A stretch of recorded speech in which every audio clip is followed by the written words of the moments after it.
우리가 신앙생활을 하다 보면은 늘 한 가지 질문에 부딪히게 됩니다. 이 선택이 나에게 유리한가? 그러나 성경은 우리에게 다른 질문을 던집니다. 이 선택이 하나님 앞에서 신실한가? 우리는 그리스도인이라고 불립니다. 우리는 뭐라고 불린다고요? 그리스도인이라고 불립니다. 사도행전 11장 26절, 우리가 목장 성경 공부를 통해서 여러분 기억하시고 계신지 모르겠지만 사도행전 11장 26절에 의하면은 그리스도인이란 이름은 세상 사람들이 예수님을 믿고 따르는 그 성도들에게 붙여준 별명입니다. 그러니까 그들이 보기에 그들의 생각과, 즉 그 성도들의 생각과 그 행동이 예수 그리스도를 닮아서 붙인 별명입니다. 우리가 잘 알고 있죠? 그러니까 불신자들인 그들에게 우리가 어떤 교리를 믿는가? 그것은 사실은 그들에게 관심이 없어요. 불신자들이기 때문에. 근데 그들이 어떤 생각을 하고 어떤 행동을 하는가? 그걸 보는 거죠. 그래서 그 그리스도인이라는 그 별명이 처음에는 예수쟁이라는 조롱조로 부른 이름이었을지 모르지만 이제는 우리가 역사 속에서 볼 때도 매우 영광스러운 그러한 이름이 되었습니다. 그리스도를 닮은 사람이라는 것이기 때문에 얼마나 영광스러운 그러한 별명입니까? 예수님을 믿고 따르는 사람이 그리스도인입니다. 예수님을 그냥 머리로만 믿고 말만 많은 사람이 아니라 정말 예수님을 믿고 그 말씀대로 자기가 자기 몸을 쳐서 따르는, 왜? 무서워서가 아니라 하나님을 사랑하기 때문에, 그 하나님의 은혜, 그 구원의 은혜가 너무나 커서 하나님을 사랑하기 때문에 그 말씀대로 내가 살고자 하는 그 사람이 그리스도인이라는 거예요. 그래서 순종과 행함이 따르는 그 믿음이 진짜배기, 바로 진짜배기 때문입니다. 그리스도인으로서 살기 원하는 사람은 항상 하나님의 뜻대로 살기 원하죠. 비록 우리가 때론 실수로 혹은 알면서도 인간의 그 연약함 때문에 자기 합리화를 시키면서 하나님의 뜻대로 살지 못할 때가 있지만, 참 그리스도인이라면, 진짜 그리스도인이라면 근본적으로 하나님의 은혜를 체험하고 하나님을 사랑하기 때문에 하나님의 뜻대로 살기 애쓰는 사람입니다. 그런데 우리가 하나님의 뜻 하면은 대부분 명백합니다. 하지만 간혹 어떤 것은 좀 어려울 때가 있어요. 좀 헷갈릴 때가 있어요. 그럴 때는 제가 처음에 했던 그 질문으로 한번 점검해 보십시오. 이 선택이 나에게 유리해서 한 선택인가? 아니면 이 선택이 하나님 앞에서 신실하기 때문에 한 선택인가? 그 질문에 대한 솔직한 대답을 하면은 확실하게 알 수가 있습니다. 여호수아 10장은 가장 합리적인 선택이 아니라 가장 신실한 선택이 무엇인지 보여주는 장입니다. 이 기브온과의 언약은 우리가 여호수아 9장에서 보았죠. 이 기브온과의 그 언약은 이미 여호수아 9장에서 문제를 일으켰죠. 속임으로 맺어진 언약이었기 때문에 하나님께 묻지 않고 그들이 그냥 외모만 보고 그들의 판단에 의해서 맺어진 언약이었기 때문에 문제가 이미 일어났어요. 그래서 백성들의 원망도 컸죠.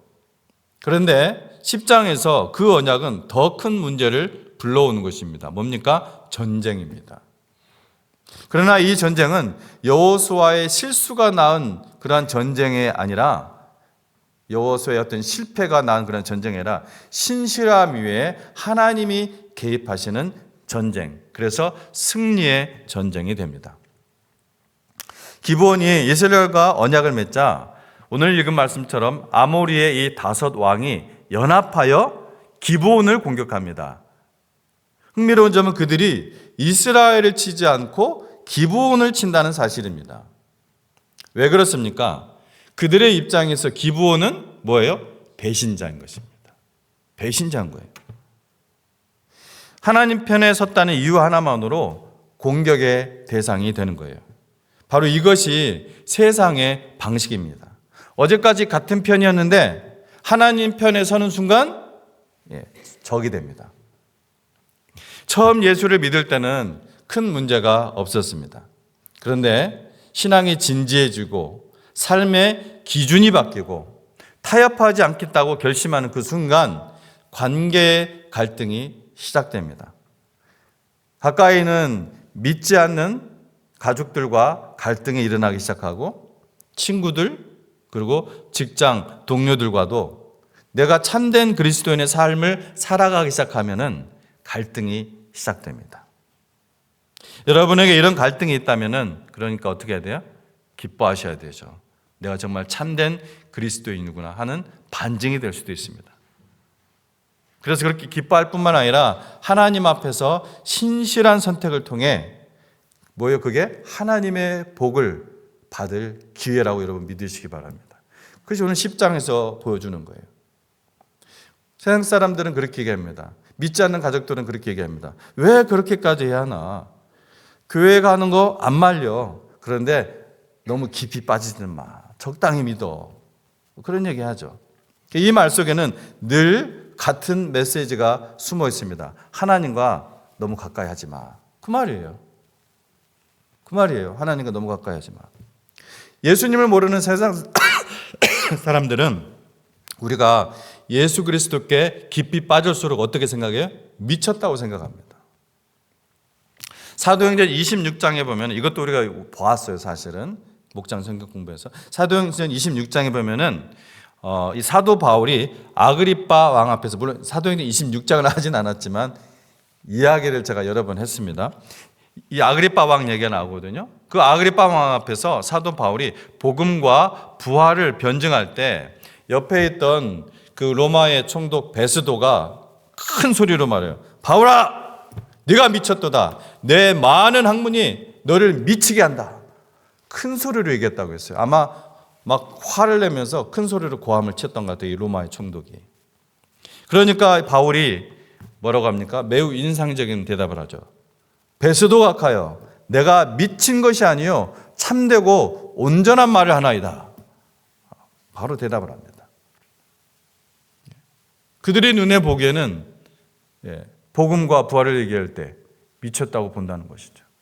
또 고린도후서 5장 13절에서도 이렇게 말합니다. 우리가 만일 미쳤어도 하나님을 위한 것이요 만일 정신이 온전하여도 너희를 위한 것이니라. 이것은 뭘 얘기하는 것입니까? 주님의 교회를 위한 바울의 그 사랑을 변증해 주는 것이죠. 너무나 사랑해. 사실 여러분 가만히 생각해 보세요. 우리가 사랑 그 순간 미치지 않으면은 사랑도 사실은 할 수 없죠. 여러 가지 계산을 하게 되면 이거저거 따지고 보면은 할 수가 없는 게 사랑이에요. 근데 하나님과의 사랑 더 이게 포괄적인 더 아주 깊은 사랑이죠. 다시 오늘 본문으로 돌아와서 기브온은 위기의 순간에 다른 선택을 하지 않습니다. 누가요? 기브온이. 도망가지도 않고 또 타협하지도 않아요. 저는 이 모습이 놀라워요. 기브온이. 굉장히 저는 놀랐습니다. 기브온 민족에 대해서. 나중에 물 깃고 성전에 물을 깃고 장자 패는 일을 할 때도 그들이 전혀 컴플레인을 하지 않아요. 저는 기브온이 정말 하나님의 은혜를 받은 그런 민족이다. 이방 민족 중에서. 특별히 가나안 족속인데 이들이 도망가지도 않고 그 다섯 그 왕들이 지금 공격하는 거란 말이에요. 도망가지도 않고 또 타협하지도 않아요. 어떻게 합니까? 여호수아에게 도움을 요청합니다. 속히 올라와 우리를 도우소서. 여러분 이것은 단순히 군사적 도움을 요청하는 것입니까? 아니에요. 이 요청은 단순한 군사적 지원 요청이 아니에요. 하나님께 나아간 믿음의 고백이라는 것입니다. 하나님을 믿기 때문에 여호수아에게 이렇게 얘기하는 거예요. 여러분 놀랍죠? 그들은 이제 막 하나님께 나온 족속이에요. 그렇죠? 우리 9장에서 봤잖아요. 이제 막 하나님께 나온 족속이에요. 그것도 이방인이었단 말이에요. 이방인. 그것도 하나님께서 멸망시키려고 했던 완전히 그냥 멸절시키려고 했던 가나안 족속이란 말이에요. 하나님에 대한 지식이나 경험이 이스라엘 백성에 비해 턱없이 부족한 사람들이에요. 예수님을 믿자마자 이렇게 바로 놀라운 믿음의 삶을 사는 것은요, 정말 그 당사자에게 놀라운 하나님의 은혜입니다. 아무나 그런 믿음을 갖는 게 아니거든요. 놀라운 하나님의 은혜예요. 이 기브온 족속이 뭐 율법을 다 공부를 했나요? 아니에요. 이제 하나님을 알아가는 과정이에요. 정말 놀라운 은혜예요. 그래서 이것은 다른 성도들에게, 특별히 정말 오래 예수님을 믿는 사람들에게, 또 이제 막 예수를 믿는 사람들과 마찬가지지만 많은 격려와 도전을 주는 모습이죠. 정말 은혜가 돼요. 목회자로서도 그런 영혼을 보면은 얼마나 정말 사랑스러운지 몰라요. 여러분, 하나님께서는 그냥 머리에 든 것은 많아가지고 머리만 크고 말만 많은 사람보다 이렇게 바로 주님 앞에서 주님의 뜻이라면 바로 행함으로 그 믿음을 고백하는 사람, 이 사람들을 하나님의 은혜를 더하시고 복 주신다는 것. 여러분, 이것을 우리가 기억합시다. 순종이 없는 믿음은 열매 없이 뭐만 무성해요? 입만 무성해서 예수님의 뭘 받았어요? 예수님의 저주를 받은 그 무화과 나무와 같아요. 순종과 행함이 없는 사람. 입만 무성해, 말만 많아. 예수님의 저주를 받았잖아요. 여러분, 6일 순간에 우리는 누구에게 달려갑니까? 계산부터 합니까? 아니면 혼자 내 자존심 때문에 난 이거 할 수 있어, 혼자 버티려고 합니까? 아니면 하나님과 하나님의 사람에게 달려갑니까? 신실한 선택은 때론 전쟁을 부릅니다. 뭐라고요? 신실한 선택은 평화만 부르는 것이 아니라 때론 신실한 선택 때문에 전쟁을 부른다고요. 갈등뿐만 아니라. 그러나 그 전쟁은 잘못된 선택의 결과가 아니라 옳은 선택의 대가입니다. 여호수아는 기브온의 요청을 받고 즉시 길갈에서 출발합니다. 8절에서 15절 말씀 함께 또 읽도록 하겠습니다. 8절에서 10장 8절에서 15절 말씀 제가 읽도록 하겠습니다. 여러분 성경을 펴시고요. 그때 여호와께서 여호수아에게 이르시되 그들을 두려워하지 말라. 내가 그들을 내 손에 넘겨주었으니 그들 중에서 한 사람도 너를 당할 자 없으리라 하신지라. 여호수아가 길갈에서 밤새도록 올라가 갑자기 그들에게 이르니 여호와께서 그들을 이스라엘 앞에서 패하게 하심으로 여호수아가 그들을 기브온에서 크게 살육하고 베드론에 올라가는 비탈에서 추격하여 아세가와 막게다까지 이르니라. 그들이 이스라엘 앞에서 도망하여 베드론의 비탈에서 내려갈 때에 여호와께서 하늘에서 큰 우박덩이를 아세가에 이르기까지 내리시기에 그들이 죽었으니 이스라엘 자손의 칼에 죽은 자보다 우박에 죽은 자가 더 많았더라. 여호와께서 아모리 사람을 이스라엘 자손에게 넘겨주시던 날에 여호수아가 여호와께 아뢰어 이스라엘의 목전에서 이르되 태양아 너는 기브온 위에 머무르라. 달아 너도 아얄론 골짜기에서 그리할지어다 하며 태양이 머물고 달이 멈추기를 백성의 그 대적에게 원수를 갚기까지 하였느니라. 야살의 책에 태양이 중천에 머물러서 거의 종일토록 속히 내려가지 아니었다고 기록되지 아니하였느냐. 여호와께서 사람의 목소리를 들으신 이 같은 날은 전에도 없었고 후에도 없었나니 이는 여호와께서 이스라엘을 위하여 싸우셨음이니라. 여호수아가 온 이스라엘과 더불어 길갈 진영으로 돌아왔더라. 아멘.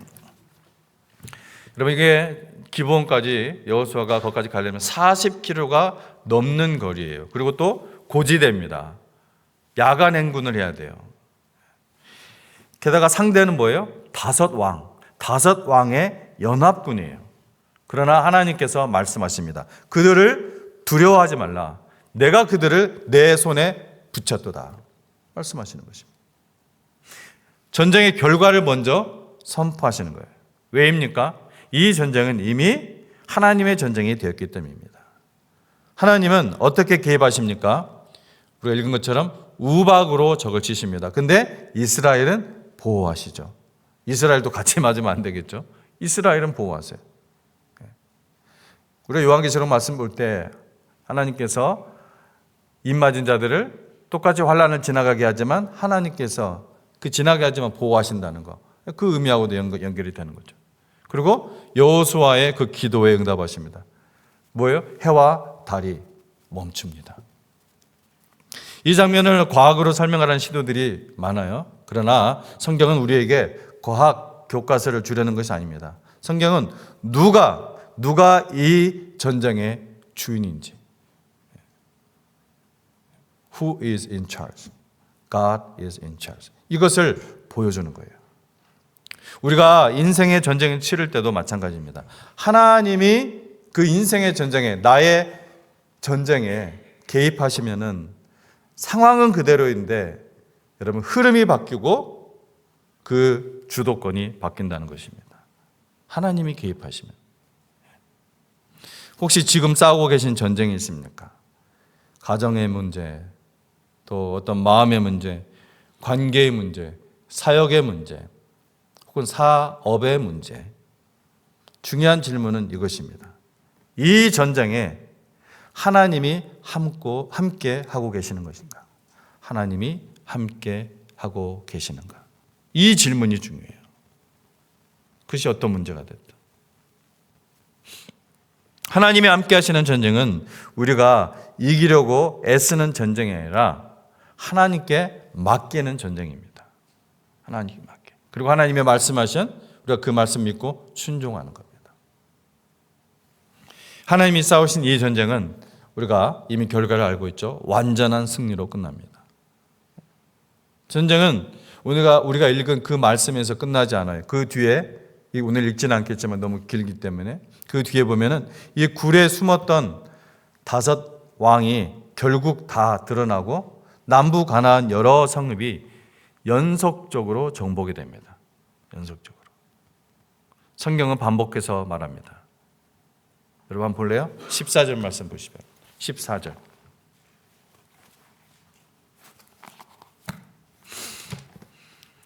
10장 14절 말씀 좀 찾아서 우리 함께 읽어보도록 하겠습니다.